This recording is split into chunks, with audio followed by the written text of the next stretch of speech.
Last week, I made a video detailing how Griffith from Berserk is the Antichrist. And I'd recommend you go watch that video, then come back to this one, because understanding that Griffith is the Antichrist figure of the Berserk world is crucial to understanding what Guts is supposed to represent. And because Griffith is meant to represent an all-powerful cosmic deity, it may seem safe to assume that Guts represents something equally powerful.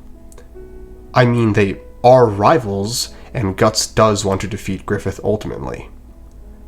But in truth, the beauty of Guts' character is that he doesn't represent anything cosmic or all-powerful at all. He's just a man, and that's all he's supposed to represent. But there is one character in the Bible that I believe Kentaro Miura took heavy inspiration from, that being Job. In the Bible, Job is a good man, someone who fears God and shuns evil. He's wealthy, respected, a father of 10 children, and he's constantly calling for sacrifices to God just in case his children have sinned and he doesn't know it. He lives with deep reverence, and yet none of that protects him from what's coming. In heaven, a council forms, and Satan appears in front of God. God boasts about Job's loyalty, but Satan counters him, saying, "He's only good because you've protected him. Take away his blessings, and he'll curse you to your face." God says, "Very well, do what you want. Just don't lay a finger on his body. Do not kill him." And just like that, the test begins. Not for God's sake, but for ours. It's a cosmic question that's still hanging in the air to this day. If righteousness is real, why doesn't it come with any true rewards? And one after another, Job slowly loses everything. A raid wipes out his oxes and donkeys. Fire from the sky kills his sheep. His camels are stolen. All of his servants are killed. And then a storm collapses the house where all 10 of his children are feasting, and not a single one survives. Job's response to this is devastating. "Naked I come from my mother's womb, and naked I will depart. The Lord gave, and the Lord has taken away. Blessed be the name of the Lord." He's still faithful, and he still praises God. So Satan ups the stakes. He says, skin for skin. Hurt his body, and he'll curse you. And then God gives Satan permission.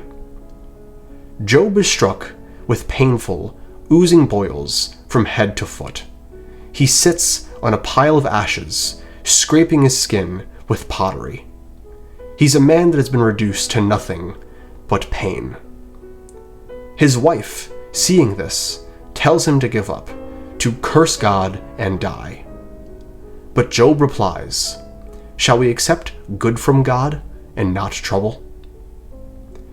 Later on, 3 friends come to comfort him. At first, they sit in silence for 7 days. They see his suffering and are speechless. But then, they open their mouths and somehow make everything worse. Their core argument is this: God is just, so if you're suffering this badly, you must have done something wrong. To them, the universe is black and white. Suffering is punishment. Blessing is a reward. But Job pushes back. He knows he hasn't done anything wrong. He hasn't done anything to deserve this. So because of that, he begins to question his entire life, including God. He speaks with anger, wishing that he were never born. "Why did I not perish at birth and die as I came into the womb?" He accuses God of cruelty. "When I hoped for good, evil came. When I looked for light, then came the darkness." God destroys both the blameless and the wicked. And then he asks what many fear to say: "Why me? what did I do to deserve this? A question that I myself have asked many times. However, another person enters the conversation slightly after this and offers a different take. Maybe Job isn't being punished. Maybe God uses suffering to teach, to humble someone and to discipline them. But then, in Job 38, God finally answers from a whirlwind. And it's not the answer that Job wanted. God doesn't explain why Job suffered. He doesn't look to defend himself. Instead, he asks Job a bunch of rhetorical questions. Where were you when I laid the earth's foundation? Can you bring forth the constellations in their seasons? Did you give the horse its strength? Can you catch Leviathan with a hook? God shifts Job's perspective. He reminds him that the universe is vast, mysterious, and something that he can't even imagine.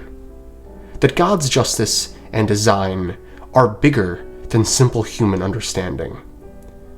It's not an explanation that's meant to be cold or cruel, it's more cosmic. It's a reminder that faith isn't built on control or answers or seeing. It's built on trusting. Trusting that God sees the full picture, even when we can't. And Job's answer to this is one of reverence and humility. I had heard of you with my ears, but now my eyes have seen you. Therefore I despise myself, and repent in dust and ashes. He doesn't repent for sin, but for thinking that he could grasp the full mind of God. And then God restores Job's life. God gives back twice the wealth that he lost, 10 more children, and a long life to enjoy it all. But you see, the pain isn't erased. The children he once had aren't revived. Everything that he had lost still remains a loss. Even though he's regained something, nothing will fill the void that the initial loss caused. Job's story is a tale of struggle. A story about how, while mankind can never truly understand the cosmic power of the Lord, what they can do is suffer and endure. That when face to face with powers beyond their control, all they can do is put their heads down and keep moving forward.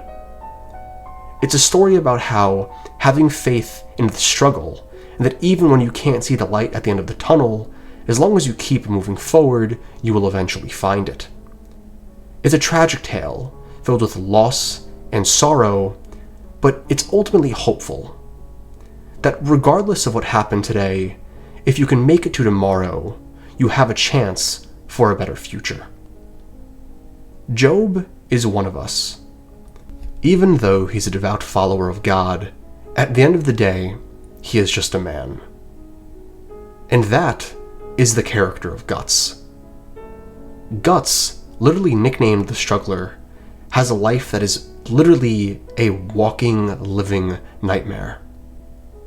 Over the course of Black Swordsman and Golden Age, we watch this character, this man, face every tragedy under the sun. He's born from the corpse of a hanged woman, found in a pool of blood and intestines. Luckily, a young woman takes him in as her own, only for her to be struck with illness and pass when Guts is still a toddler. At this point, Guts is now raised by a band of mercenaries, in which he's taught that, in order to survive, he must fight. For a father, he is a toxic alcoholic who beats Guts just for existing. And then, he later sells Guts' body to a pedophile for 3 silver coins. Guts, under the age of 10, is sexually assaulted and abused by Donovan, who tells Guts to his face that his father Gambino sold him. Guts then confronts Gambino, who immediately tries to kill him, causing Guts to accidentally kill his father in self-defense, then flee the camp, get shot by arrows, fend off a pack of wolves, and live on his own for the better part of 7 years. But it doesn't end there. He becomes a lone mercenary, throwing himself into war after war, searching for meaning in life. But he finds nothing. All he finds is steel and blood. But then comes the Band of the Hawk. Then comes Griffith and Casca, and Guts finally belongs. He finds friends, and he even finds love. He builds a bond with Casca, he rises to become Griffith's right hand, and for once, it seems like he's found a reason to live. But it's all taken away from him. The moment Guts walks away to chase his own dream, Griffith breaks, and the result is the Eclipse, a hell on Earth where everything Guts loved is dragged to hell and destroyed. His comrades are slaughtered. His lover is brutalized and assaulted by Griffith, now reborn as the demon Femto, and Guts is pinned down and forced to watch. He loses an eye, his left arm is torn off, and he is scarred for life. Casca's mind is shattered, and the man Guts trusted most in this world becomes his worst nightmare. From there, Guts' story becomes one of rage. He becomes the Black Swordsman, fueled by vengeance, consumed by hatred. Every night he's haunted by demons. Every day he carries his mountains of trauma. He can't sleep, he can't rest, all he does is fight monsters warped by their own evil, and each time he loses a piece of himself. It gets to a point where he nearly becomes a monster in human flesh. Casca, now mentally broken, doesn't even recognize him. The brand on his neck bleeds with every passing moment because the world itself is haunting him, trying to drag him back to hell. And then, just when it seems like things might heal, when Casca begins to recover, she remembers everything the second she looks at him. The Eclipse, Griffith, what was done to her, and the first thing she does when she sees Guts is scream and run. And it destroys him. Again. But he keeps going. Through isolation, through pain, through a world filled with gods and monsters that see him as less than an ant, he sails to the edge of the world to find a cure and keeps pushing forward for the sake of the people that he loves. Guts is the struggler. Not because he wins, but because he never stops moving forward. No matter how hopeless it gets, he keeps going.